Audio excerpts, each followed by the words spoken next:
Hello, everyone, and welcome back to Podcasts with Ali and Aiza. We are so glad you've joined us today for another episode all about making your English learning journey simpler, more effective, and most importantly, fun. I'm Ali, and I'm ready to dive into today's topic. And I'm Aiza. It's great to be here. Ali, today we're tackling something really essential, aren't we? It's the difference between wanting to learn English and actually learning it. We were inspired by a lovely story we heard recently, a beginner's story, about how daily practice, supported by their family, completely changed their view on English. It really showed us that you don't need huge changes to get huge results. That's right, Aiza. It's all about the power of small daily habits. You know, many of our listeners probably feel overwhelmed sometimes. They think they need to study for 3 hours straight or memorize 1,000 words in a week. They try, they get tired, and they inevitably feel like they've failed. That feeling of burnout is a real dream killer. Oh, it absolutely is a dream killer. And speaking of useful phrases, when we say something is a dream killer, we mean it's something that destroys your enthusiasm or your motivation to achieve a goal. Massive, unrealistic study goals? Total dream killers. So today, we're going to break down this idea of daily practice into small, manageable pieces, just like the person in the story did. We'll show you how to start small, keep it going, and how important it is to have people who have your back. Have your back is a fantastic phrase. It means someone supports you. They are there for you and they're ready to help you if you need it. We all need that support. Let's start with the first big idea from that learner's story. Consistency over intensity. Most people think they need to cram. That's to study a lot of information in a very short time. But cramming for English is like filling a leaky bucket. The information just falls right out. That's a brilliant analogy, Ali. It truly is. The learner in the story talked about doing little things every single day. Reading one page, writing 5 sentences, or just watching a short English video. This introduces our core concept for this segment. Consistency is key. It's one of those phrases you hear everywhere, but it applies so perfectly to language learning. Let's unpack that for a moment. When we say consistency is key, we mean that doing a small action repeatedly is the most important factor for success. It's better to read for 10 minutes every day than to read for 7 hours straight only once a month. The brain needs that regular, gentle nudge to start building new connections, to process grammar, and to get comfortable with the sounds of English. Right. Think of it like this. If you read just one page every day, that's 365 pages in a year. That's more than a whole book. And it only costs you about 5 to 10 minutes of your time per day. That's an easy habit to stick to. We use the phrase to stick to something when we mean to continue doing it, even when it becomes a little difficult or boring. It's about persistence. And the psychological benefit is huge, Aiza. When you finish your 10 minutes of reading or writing your 5 sentences, you can check it off your list.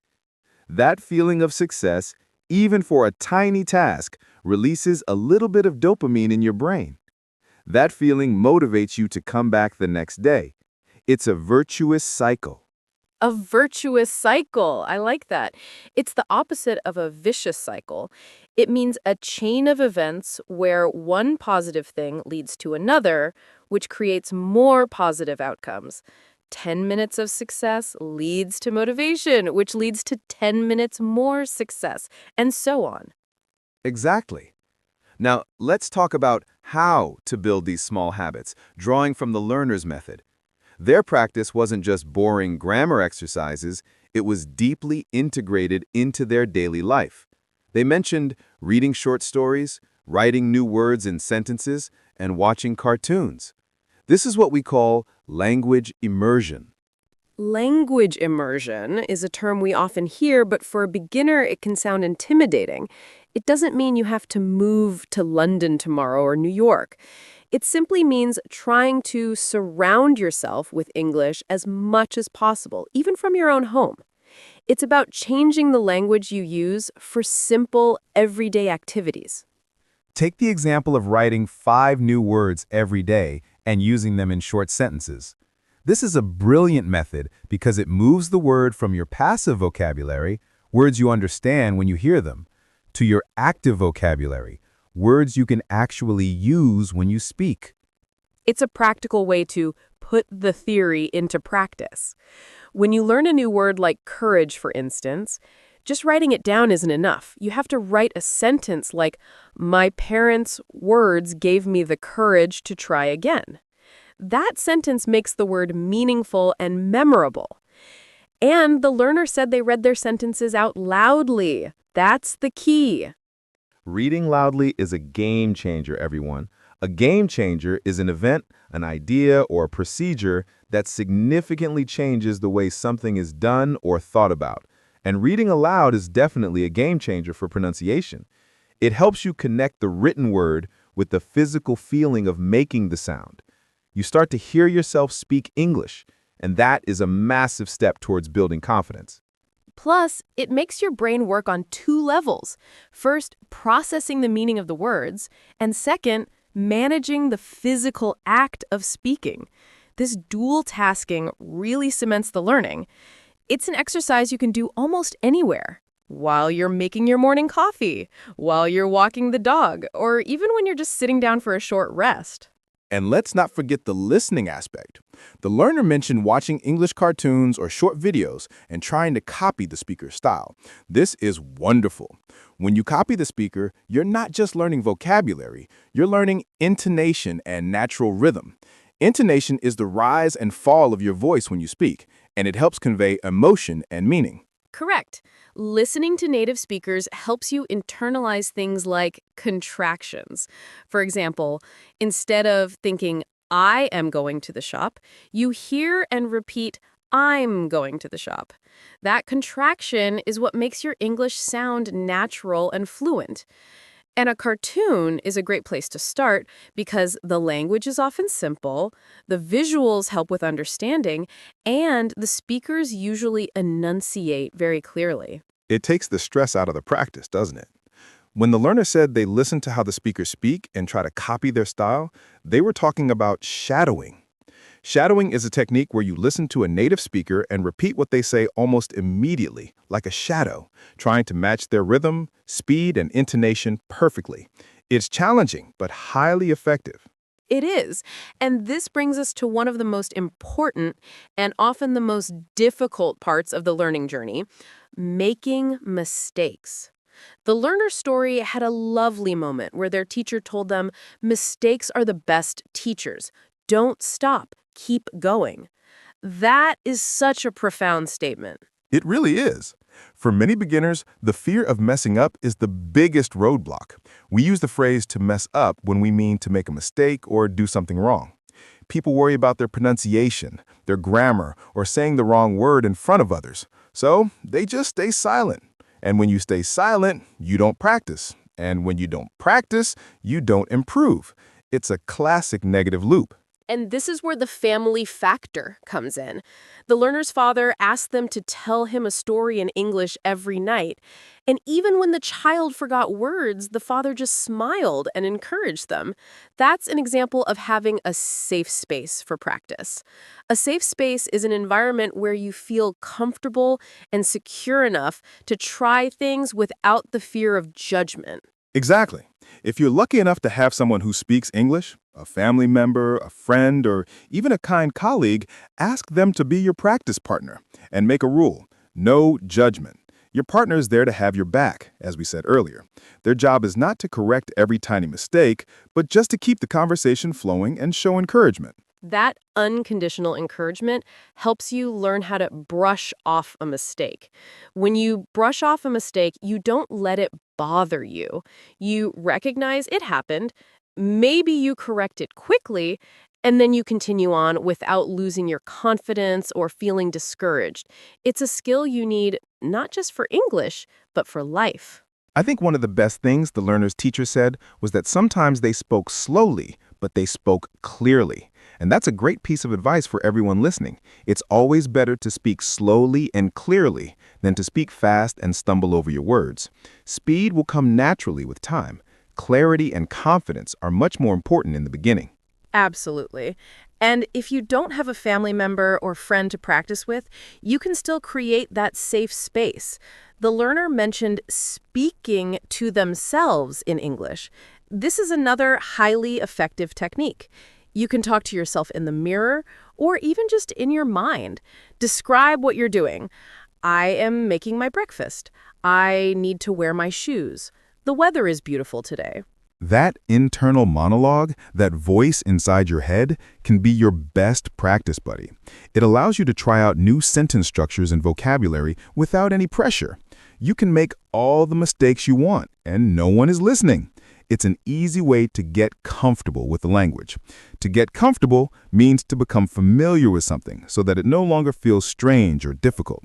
Speaking of getting comfortable, let's move on to the segment about goal setting and planning. The beginner learner in the story had a weekly plan. Read, write new words, make short sentences, speak to myself, listen.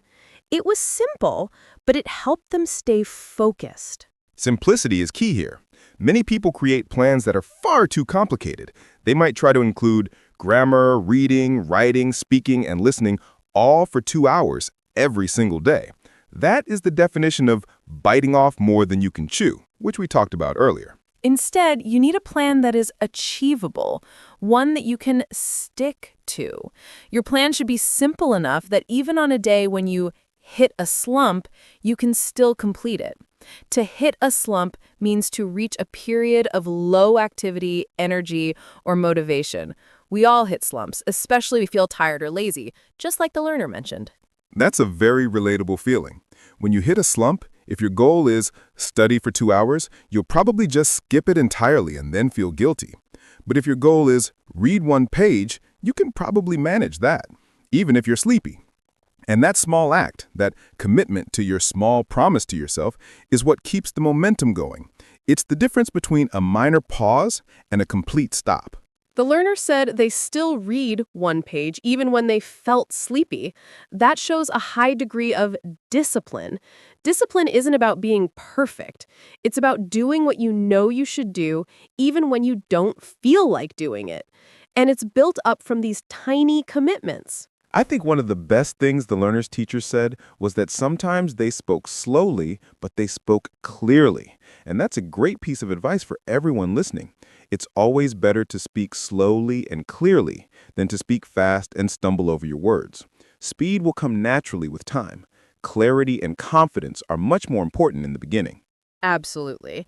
And if you don't have a family member or friend to practice with, you can still create that safe space. The learner mentioned speaking to themselves in English. This is another highly effective technique. You can talk to yourself in the mirror or even just in your mind. Describe what you're doing. I am making my breakfast. I need to wear my shoes. The weather is beautiful today. That internal monologue, that voice inside your head, can be your best practice buddy. It allows you to try out new sentence structures and vocabulary without any pressure. You can make all the mistakes you want, and no one is listening. It's an easy way to get comfortable with the language. To get comfortable means to become familiar with something so that it no longer feels strange or difficult.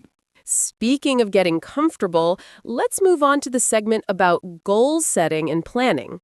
The beginner learner in the story had a weekly plan. Read, write new words, make short sentences, speak to myself, listen. It was simple, but it helped them stay focused. Simplicity is key here. Many people create plans that are far too complicated. They might try to include grammar, reading, writing, speaking, and listening all for 2 hours every single day. That is the definition of biting off more than you can chew, which we talked about earlier. Instead, you need a plan that is achievable, one that you can stick to. Your plan should be simple enough that even on a day when you hit a slump, you can still complete it. To hit a slump means to reach a period of low activity, energy, or motivation. We all hit slumps, especially when we feel tired or lazy, just like the learner mentioned. That's a very relatable feeling. When you hit a slump, if your goal is study for 2 hours, you'll probably just skip it entirely and then feel guilty. But if your goal is read 1 page, you can probably manage that, even if you're sleepy. And that small act, that commitment to your small promise to yourself, is what keeps the momentum going.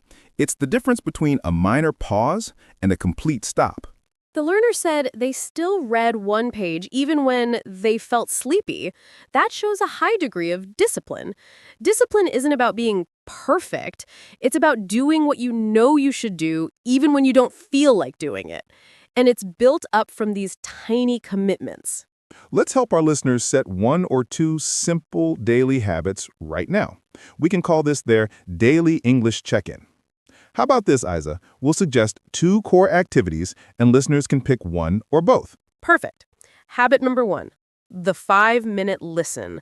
Find one song in English or one very short video clip, maybe a commercial or a news headline, and listen to it 5 times without pausing. Don't worry about understanding every word. Just listen to the rhythm. This is purely for your ear to get used to the sounds of the language. And habit number 2, the 3-sentence challenge. Before you go to bed or while you're drinking your coffee, write down 3 sentences in English. They must be about something simple that actually happened. For example, I was tired today. I ate a sandwich for lunch. Or I watched a funny video. Keep it simple. The beauty of these habits is that they are so quick. They don't even feel like studying. They are quick little micro sessions of practice. A micro session is a very short, focused period of time dedicated to a task. 5 minutes here, 3 minutes there, it all adds up. And once you feel comfortable with your micro session, you can try to level up. The learner in the story had a bigger goal: to speak fluently, to travel, to meet new people, and even to become an English teacher and write stories. That vision is what keeps the engine running. It's important to have that North Star, that big guiding goal that you look toward. But you don't get there by staring at the star. You get there by focusing on the next small step. The learner didn't just wish to be fluent. They broke it down into daily reading, writing, and speaking. And they wanted to write their own stories to motivate others. That desire to give back is an incredible source of motivation. When you give back, you share what you've learned or received with others. It turns your learning into something bigger than just yourself. Right. And if our listeners feel shy, as the learner mentioned they once did, remember the key phrases we've covered today. Don't be afraid to mess up. Remember, it's all part of the learning curve. The learning curve describes the rate of a person's progress in gaining a new skill. When you start, the curve is steep, and you make lots of mistakes, but the progress is fast. And think of the story's final message. If I can learn English, you can too. That's the kind of supportive message we want everyone to internalize. Internalize means to adopt something as your own belief or feeling. Don't just hear the words, believe them. So to recap the best strategies from the story, which we've expanded on today: 1. Prioritize consistency. Do something small every day. 2. Find your safe space. Practice with someone who encourages you, or just talk to yourself. 3. Read aloud. Make the connection between the written word and the sound. 4. Embrace mistakes. They are your best teachers, so brush them off and keep going. And that brings us to our interactive section for this episode. We want to challenge you, our dedicated listeners, to put one of these ideas into action this week. We challenge you to try the 3-sentence challenge every day for the next 7 days. Write or speak out loud 3 simple sentences about your day. Don't make them complicated. The goal is just to use the language. And while you're doing it, we want you to use one of the new phrases we taught you today. The phrase we want you to use is consistency is key. So maybe you say to yourself after you finish your sentences, I completed my 3 sentences. Consistency is key, and I'm one step closer to my goal. Use that phrase to motivate yourself. And share your experience with us. Tell us how your first few days went.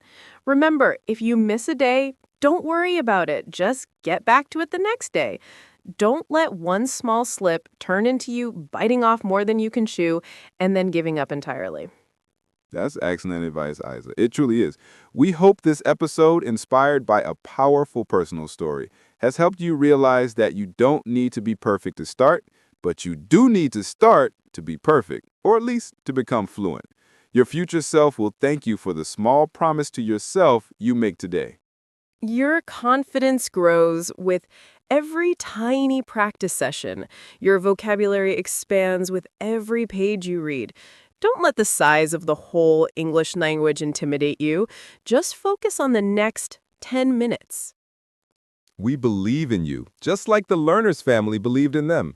Remember to look for opportunities to immerse yourself in English, even for just a few moments on the fly. That's using your free time that you find spontaneously during the day. Thank you so much for listening to Podcasts with Ollie and Aiza. We love being your safe space for English learning. Keep practicing, keep smiling, and keep moving forward. We'll be back next week with another episode to help you level up your English skills. Until then, take care, keep up the great work, and we'll talk to you soon. Bye-bye, everyone. See you next time.